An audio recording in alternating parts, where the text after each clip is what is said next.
Wembley for the stadium's first FA Cup final. By now, Puddifoot had moved to Falkirk, but Ted Houghton, a goalkeeper who was to play 13 seasons for West Ham, had arrived. George Kay, a wonderful centre-half, came from Belfast Celtic, and he eventually became Liverpool's manager and won the 1947 championship for them. The legendary goal scorer Vic Watson, he'd cost £50 when signed from Wellingborough, and he scored over 300 goals for West Ham and later Southampton. Sid Bishop was a talented wing-half, and Jack Tresidden was a partner in the half-back line. And flying down the left wing was Jimmy Ruffle, spotted in the Ilford Electricity Works 11, and Jimmy made 548 appearances for the club, a record finally beaten by Bobby Moore in 1974, and then overhauled by Billy Bonds. So, off to the 1923 Cup final, the first held at Wembley. So that's what the best-dressed footballers of 1923 were wearing, as the Hammers made a pre-match inspection of the pitch. But West Ham looked more relaxed when at last they got into their working clothes. A lovely old team picture this, and how that final against Bolton Wanderers caught the public's imagination. Vast crowds. It became known, of course, as the White Horse Final.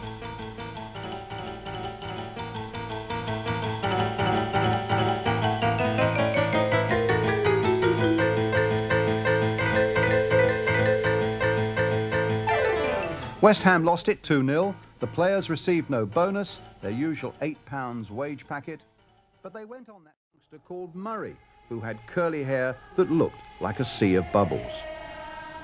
In 1932, Charlie Painter took over as team manager, but he couldn't prevent West Ham being relegated that season. Even so, the newsreel cameras came down to West Ham to see Charlie and his men. Through the 1930s, the fans still had their favourites in this great family club. Joe Cockcroft made 263 appearances. Charlie Bicknell, 149. The ambulance men were kept busy. Here comes the chloroform. Spurs came out first in their white shirts. The spectators were much more dressy. And here comes West Ham. West Ham won the toss. Spurs kicked off to a game that was full of fun as well as football. It was what you might call a rousing game, and it certainly roused the spectators. Spurs were the first to score, through Morrison. Soon afterwards, Spurs got a second, through Sargent. Just before half-time, Spurs were guilty of an infringement, and West Ham scored a penalty goal through Macaulay.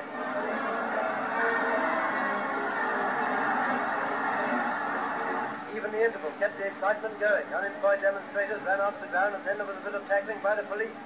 In the second half, Spurs netted the ball a third time, and then the Hammers got really busy. Foxall put the ball in to make it 3-2, and the spectator put the ball out again, but it was still 3-2. Then the equaliser, Foxall again.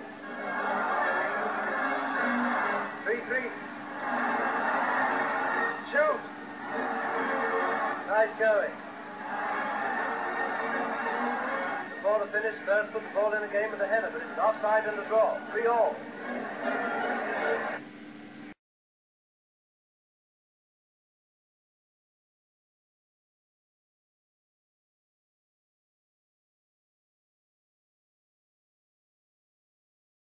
And went to Wembley next. It was June 1940. Dunkirk had just been evacuated. The Battle of Britain was about to begin.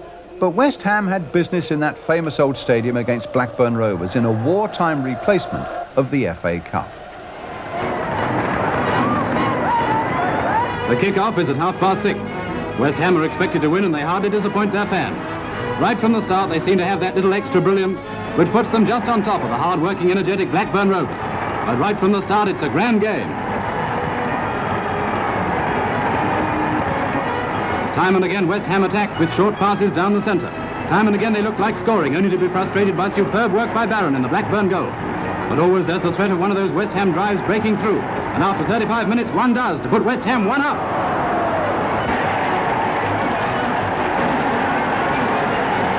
And that's how it stays until half-time, with West Ham leading by 1-0. In the second half, Blackburn get in some superb spells of attacking, and once or twice they come very near to getting an equalising goal. But West Ham hold their advantage. And the first cup final of this war comes to the usual roaring end, with Mr. Alexander presenting the cup to West Ham United.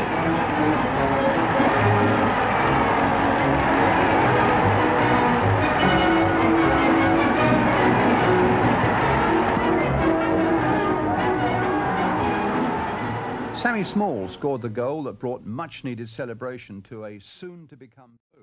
And in 1956, West Ham were involved in a classic sixth-round FA Cup tie against Tottenham at White Hart Lane.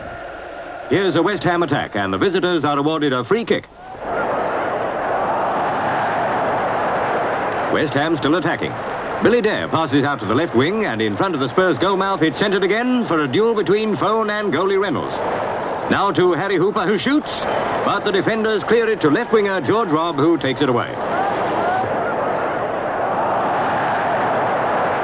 West Ham's right wing Hooper passes to John Dick. Dick to Fone. Fone back to Dick, who shoots, and it's a goal. And when Dick does it again within 2 minutes, Spurs really have to look to their laurels. They counter-attack fiercely.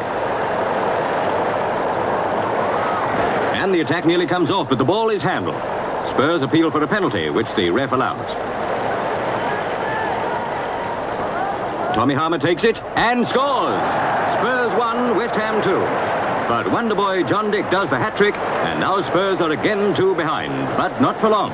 From a corner kick, Spurs winger George Robb heads it in for the 5th goal in 16 minutes. Second half, and the excitement's terrific. Another Spurs corner, but it's cleared to Ken Tucker, who wriggles past the attackers, while West Ham supporters breathe again. Now it's Spurs on the defensive again, but the ball goes over the bar.